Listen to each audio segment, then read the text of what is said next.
So as we get started today, this video is divided into chapters. If you want to skip at any point, just look at the sliding bar underneath the plating window and you can see the chapters to skip ahead.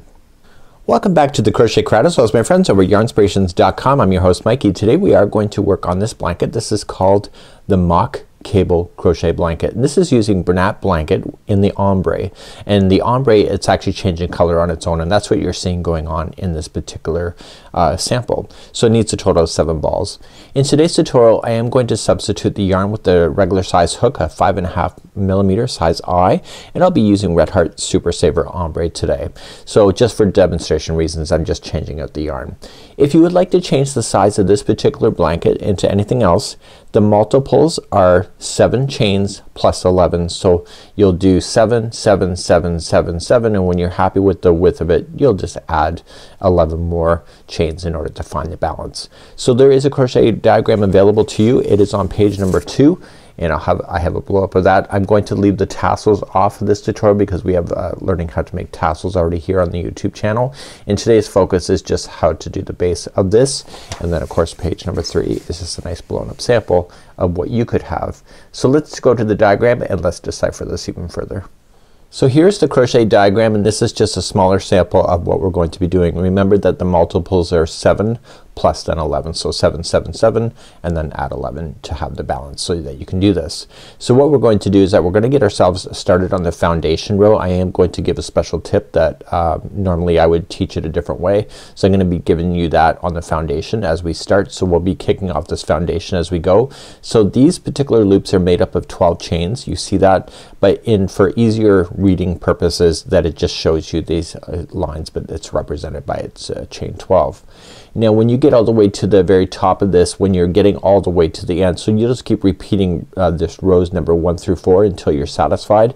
But the very final row, so the final one, so we have 1, 2, 3, and then the final row would be then attaching this single crochet to this loop so it'll hold it into position.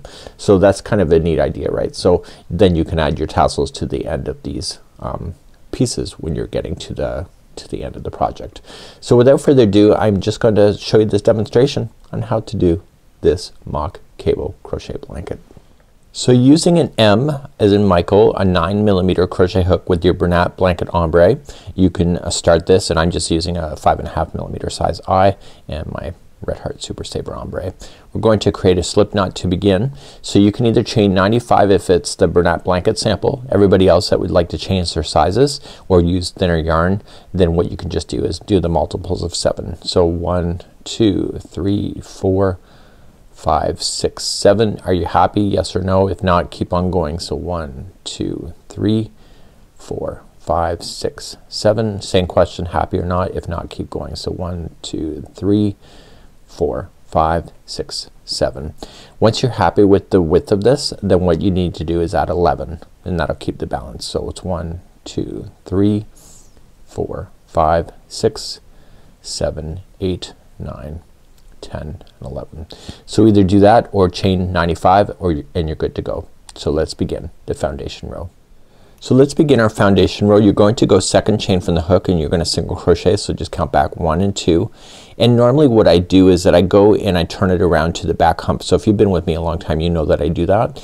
On granite blanket, if you do that, it becomes a really huge gap at the end because it's such a thick yarn. So if it's the granite blanket version, or if you prefer this way, just go into the second chain from the hook and make sure that there's 2 strands on top and there's only 1 left in behind, and that will close in that gap that you may have. So you're just gonna single crochet. You're going to then chain 1 and you're going to skip the next chain and go to the second one over and again single crochet, and then chain 1, skip the next one and go to the second over and single crochet. So this is where we start doing those big loops. So we're now going to chain a total of 12. So 1, 2, 3, 4, 5, 6, 7, 8, 9, 10, 11, and 12. Once you have that done, you're going to immediately go to the very next chain and you're going to single crochet in. So remember that these loops are directly beside each other on the chain. like the loop is directly beside, so you're not skipping over anything. So let's start another repeat. So you're gonna chain one, you're gonna skip the next one, go to the second chain over, single crochet, chain one, skip the next chain and go second chain over and single crochet, chain one, skip the next chain, go to the second over, and then this is the base of the next chain 12 loop that you did. So let's do that again. So we're going to do that chain 12 loop. So 1 2 3 4 5 6 7 8 9 10 11 12 and come directly to the next chain, so you're not skipping over anything. So let's do another repeat then to get ourselves to the next loop. So just chain one, skip the next chain, go over, okay, chain one, skip one, go to the next chain, and then do it again. So chain one, skip one, and go to the next chain, and there is the base of your next chain 12 loop. So chain 12, 1 2 3 4 5 6 7 8 9 10 11 and 12, coming directly to the next one. Okay, so then start again. So chain one, skip one, go to the next chain, and then chain one, skip one, go to the next chain, and then chain one, skip one, go to the next chain, and this will be the base of the next loop that you'll have.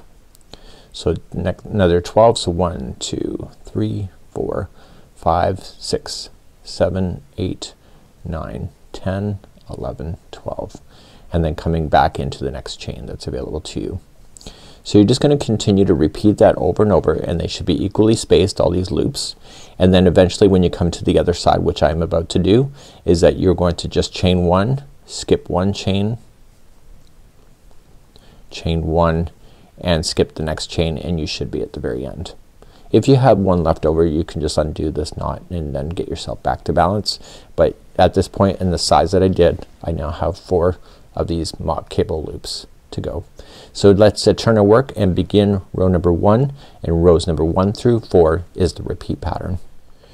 When we start row number 1, we're going to be on the wrong side of the work, so if you want to put WS on this side of the graph and RS on this side, so it's wrong side, right side, that might help you.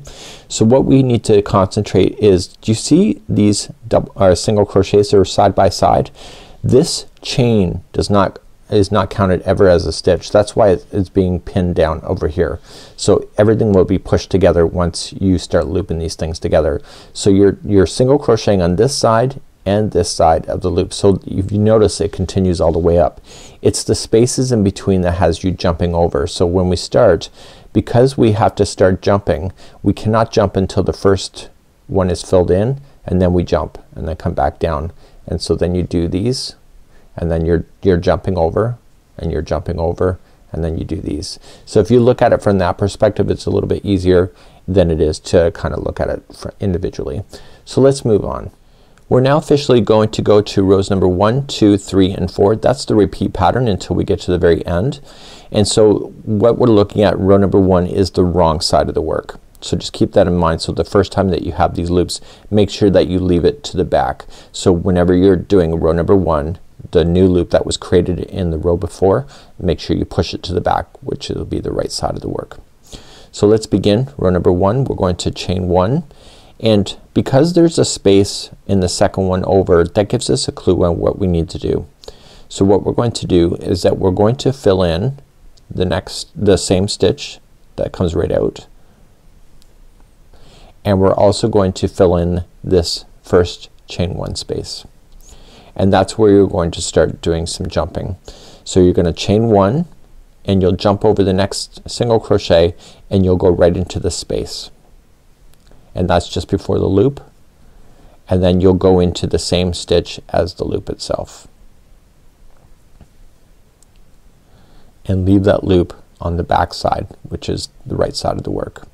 So come right into this other side where the loop is coming into, that came around. So you're gonna go into that stitch and to the next chain 1 space, and then therefore you're gonna start skipping stitches again. So chain 1, you'll skip over the next one and single crochet into the next space, chain 1, skip over to the next chain 1 space, and the loop is there. So when the loop is there, you're going to single crochet into the base of the loop, move that loop so it's on the other side, which is the right side of the work, and then single crochet the next. So you'll be frogging if you leave that loop facing towards you. So now we're gonna start again. So come into the next space, chain 1, skip the single crochet, go right into the space, chain 1, skip the next one, go right into the space, and the loop is next. So that means that we have to go to the base of the loop, single crochet, keep the loop away from me, and go into the base of the other side of that loop. Then come into the space, chain 1, jump over, go into the next space, chain 1, go into the next space, and the loop is there. So go into the loop, stitch, and then just keep it to the other side and come into the loop on the other side.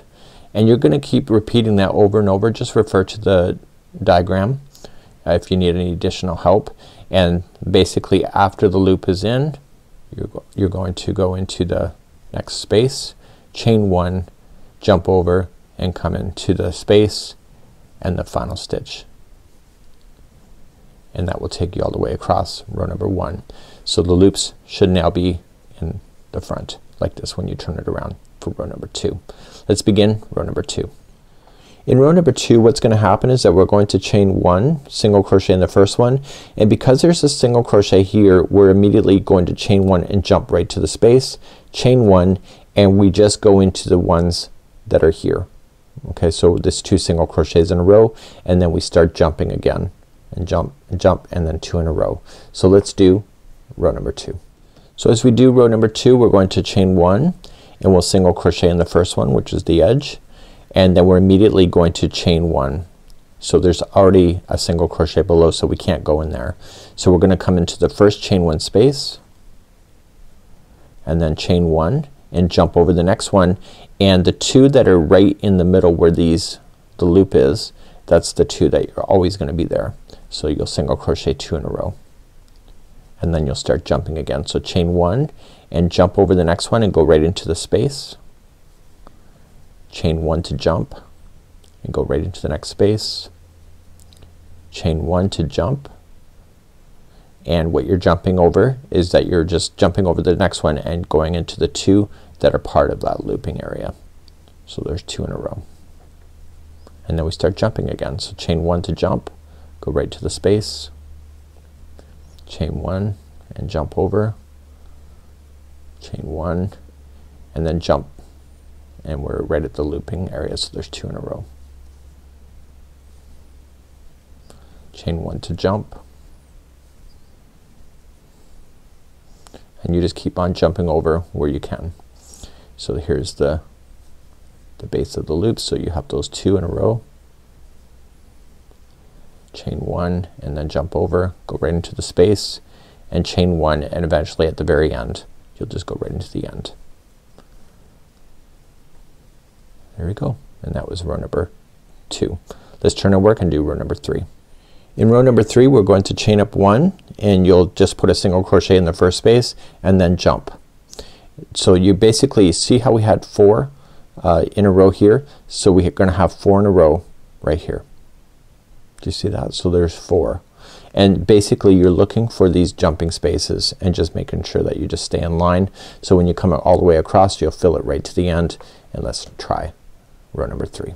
Let's try row number 3. So when we look at it, we chain up 1 and we single crochet in the first one. That's always gonna be the standard, and then you're basically looking, see there's a space here, so you're gonna have to fill that in first before you can start doing all the jumping work, right?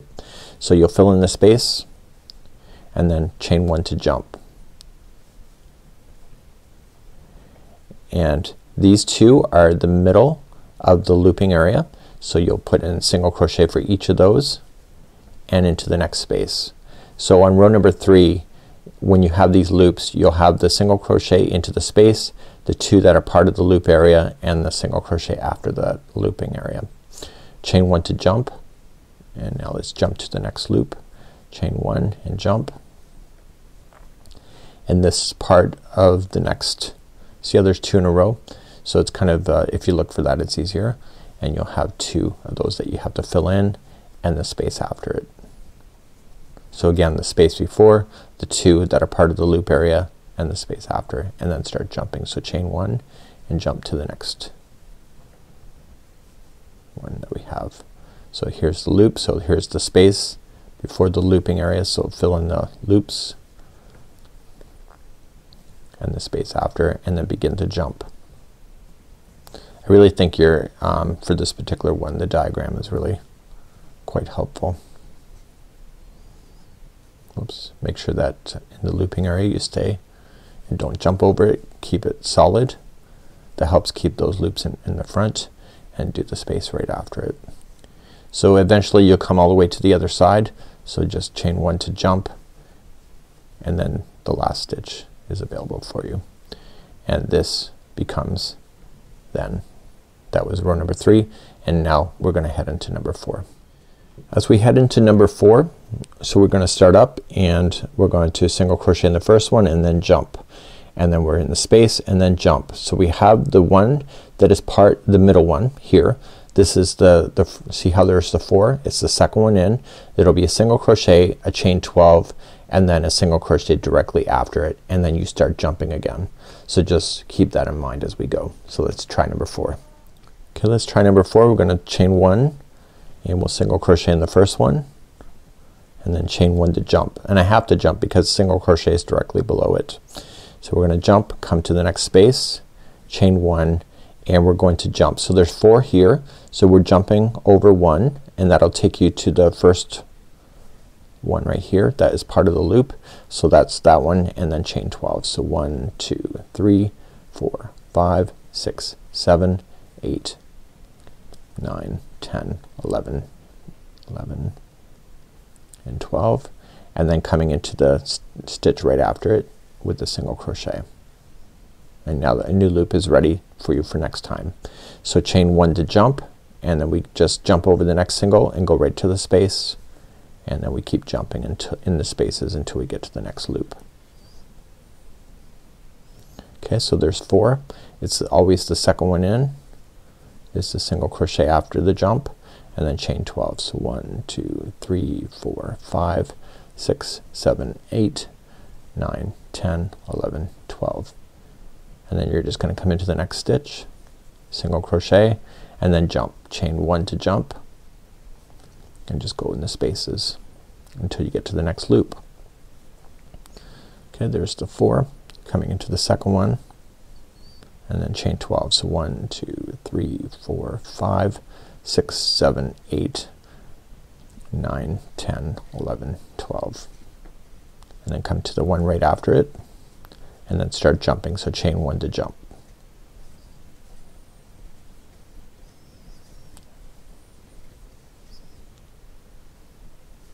I think once you get used to this pattern, it'll become easier. So 1 2 3 4 5 6 7 8 9 10 11 and 12, and then coming into the next one,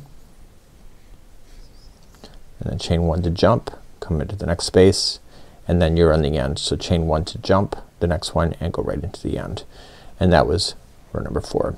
So now that we know what side the loops are on, we can just automatically know that when we have to turn and start from row 1 again, we just got to make sure these loops stay on the other side. So let's turn our work and let's talk. So now that I just did rows number 1 through 4, you're going to repeat 1s through 4 as many times as you would like to do with this. So the pattern suggests that you are going to repeat that until it's about 61.5 inches in height, and then you're going to do the last row, which the last row will then have you secure that final loop. So before you can do the very last row, these have to be looped in. So what I'm going to do off camera is that I'm going to do rows number 1 through 3 one more time, and then I'll show you how to fasten that off. But if you want to keep on going for your blanket, it's just rows 1 through 4, and just remember that the 4th row will be changed once you get to the very final of the final row of the blanket. So I'll meet you there in just a moment. So let's say that I'm happy with the height of this, so I would have repeated 1 through 4, 1 through 4, 1 through 4. Once I'm happy with the width of it, I have to end on row number 3, and it's gonna be the 4th row that's gonna slightly change, so we're not gonna create the loop to continue on because we're gonna be done. But before you can do the very final row, what you have to do is you have to loop these into each other. So you just take the bottom base of where you started. Sometimes people put a 1/2 twist on it, so you look at it like this, and they put a 1/2 twist on it to kind of close it off. That's up to you if you want to do that.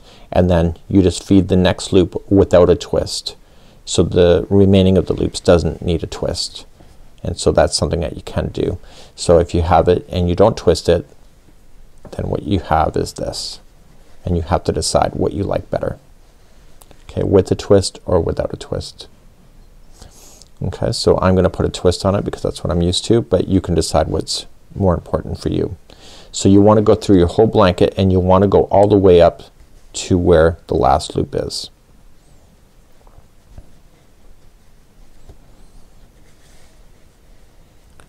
And then once you're ready for that, then you can officially do the very last row, and when we do the last row, we're going to just secure it into position so that you don't have to sew those down later.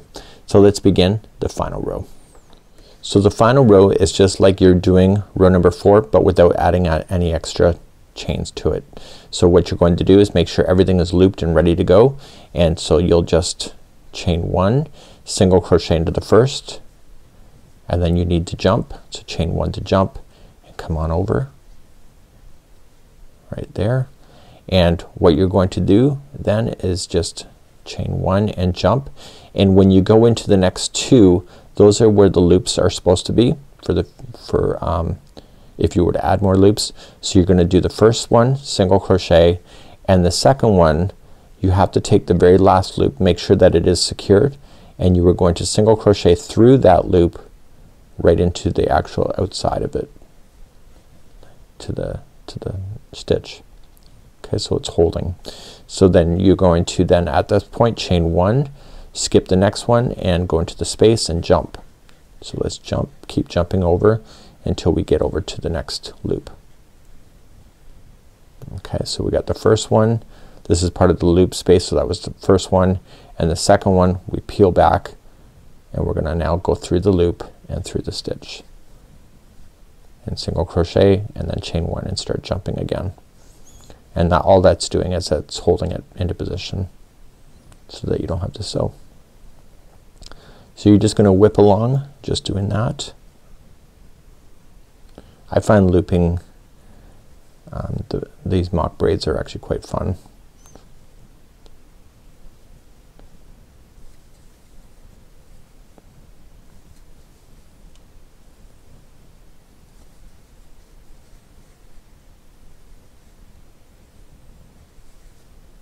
And then eventually you'll get to the other side. And that's where your story will end, and I'll just show you how to fasten off, and therefore your loops are now in position. If you feel like they're a little bit off, that's intentional because you can't go, you have to favor one side or the other, but it actually works out really quite lovely, and I'll show you how to fasten off. Once you think you're done and you're ready to go, any loose ends that you have, you want to use a tapestry needle, especially with burnout blanket, and you want to catch it into the stitch work for sure. So if you weave it in, chances are it will fall out, so you just have to be kind of make sure that this is part of your journey of just making sure you get those tails to go in. So turning your blanket to the back side and just glide it through the stitch work itself. And you want to go back and forth a total of 3 times. When you pull on it, make sure you do not change the shape of your blanket by pulling too tight. Okay, so just kind of the first pull, just kind of snug it up a bit, and then the second across, and finally the third. So you always go in a slightly different path each time, so it really gets stuck in there. And you'll want to do this with any loose ends that you'll have. And therefore the ends should always be hidden. And then you can just add your tassels to the tops and the bottoms of these sections, and that's what it is today. So this is the mock cable crochet blanket. Have a good day. We hope to see you again real soon.